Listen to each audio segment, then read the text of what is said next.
Capítulo 26. Uma pérola de 10 milhões. Dormi muito mal, sonhando com tubarões.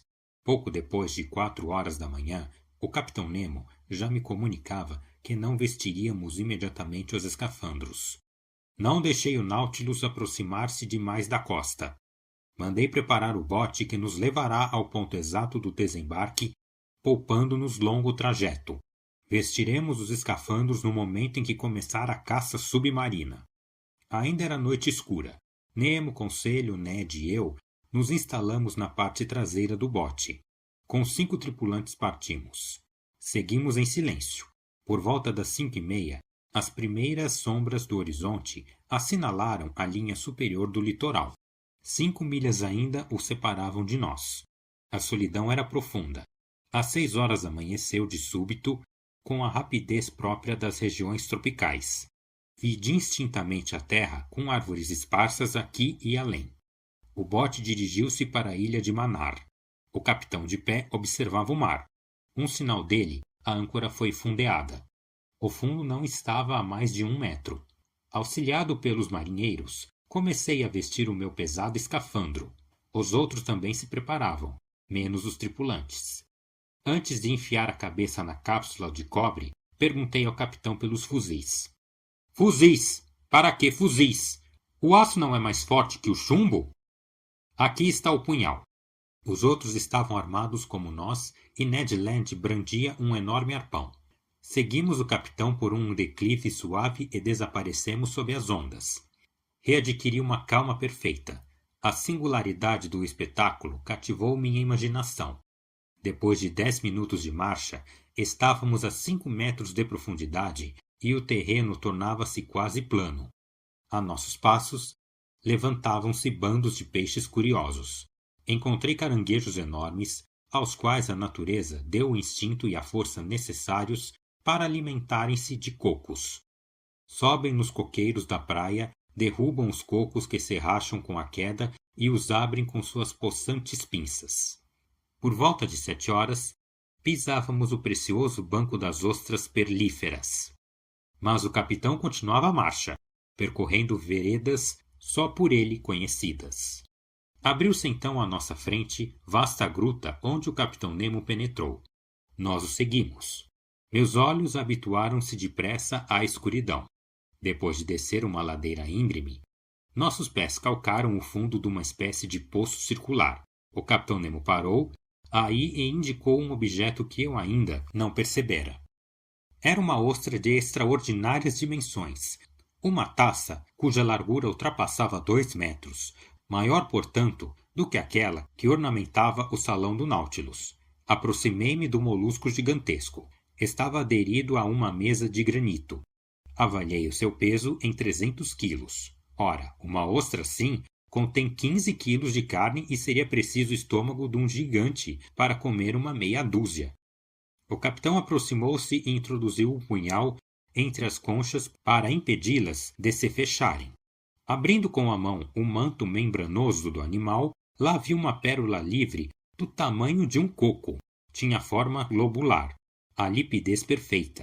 Uma jóia de preço incalculável. Depois, retirando o punhal, o capitão deixou que as 2 válvulas se fechassem. Compreendi então as intenções dele. Permitia que a pérola continuasse a crescer. Era mais um segredo de Nemo. Um segredo cujo valor calculei pelo menos em 10 milhões de francos. Subimos novamente às águas límpidas, onde o sol aproximava-se muito da superfície do mar. Em pouco minha cabeça ultrapassava o nível da água. Logo depois, voltávamos a mergulhar. De repente, Nemo fez um sinal com a mão, agachando-se numa depressão. A 5 metros de mim, distingui que era um homem vivo. Um hindu, um pescador. Enchi o saco de ostras apanhadas ao acaso. Subia, esvaziava o saco, içava a pedra e recomeçava a operação, que não durava mais de 30 segundos. O mergulhador não nos via. Por várias vezes emergiu e tornou a mergulhar. Não conseguia mais do que 1 dezena de ostras em cada mergulho. E quantas delas, pelas quais arriscava a vida, conteriam pérolas? De súbito, vi o hindu fazer um gesto de pavor, erguer-se e tomar impulso para subir à superfície.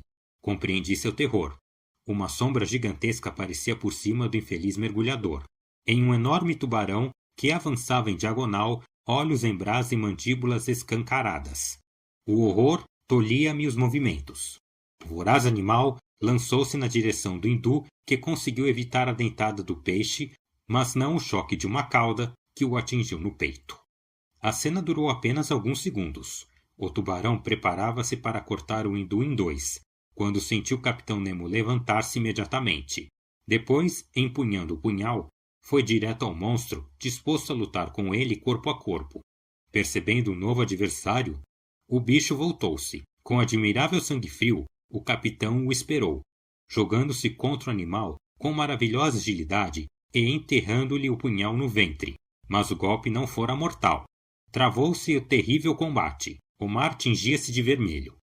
Percebi o arrojado Capitão Nemo rasgando a punhaladas o ventre do inimigo, sem conseguir, entretanto, dar-lhe o golpe decisivo. Eu não podia mexer-me. O capitão perdia terreno e as mandíbulas do tubarão já não abriam desmensuradamente. Quando Ned Land, precipitando-se sobre o monstro, acertou-lhe um golpe mortal no coração. Erguendo-se sem ferimentos, o capitão foi direto ao hindu. Cortou a corda que o amarrava à pedra. Tomou-o nos braços e com vigoroso impulso subiu à tona. Nós três o seguimos e, em poucos instantes, miraculosamente salvos, alcançávamos a embarcação do pescador. O primeiro cuidado do capitão foi chamar à vida o infeliz. A custo de fricções, o afogado recuperava os sentidos. Qual não deve ter sido a sua surpresa, talvez o seu terror, ao ver aquelas 4 grandes cabeças de cobre inclinadas sobre ele. E que deve ter pensado quando o Capitão Nemo, tirando do bolso um saquinho de pérolas, o meteu em sua mão? Seu olhar assombrado indicava que não sabia a que seres sobre-humanos devia ao mesmo tempo a vida e a fortuna. Depois de meia hora de caminhada, encontramos nosso bote. Desembaraçado da carapaça de cobre, a primeira palavra do Capitão Nemo foi para o canadense. Obrigado, mestre Land. Paguei uma dívida, capitão. Nemo sorriu um pouco, nada mais. Alguns minutos mais tarde, encontraríamos o cadáver do tubarão a flutuar. Tinha mais de 8 metros de comprimento. Uns 12 tubarões da mesma espécie disputavam os restos do monstro. Às 8h30, estávamos de volta ao submarino. 2 conclusões decorriam da nossa aventura: a audácia do Capitão Nemo e o seu devotamento ao ser humano. Aquele homem estranho não conseguia matar inteiramente o coração. Quando lhe fiz esta observação, respondeu-me em tom levemente comovido. Aquele hindu, professor, é um habitante do país dos oprimidos, e eu pertenço ainda, e pertencerei até a morte, a esse país.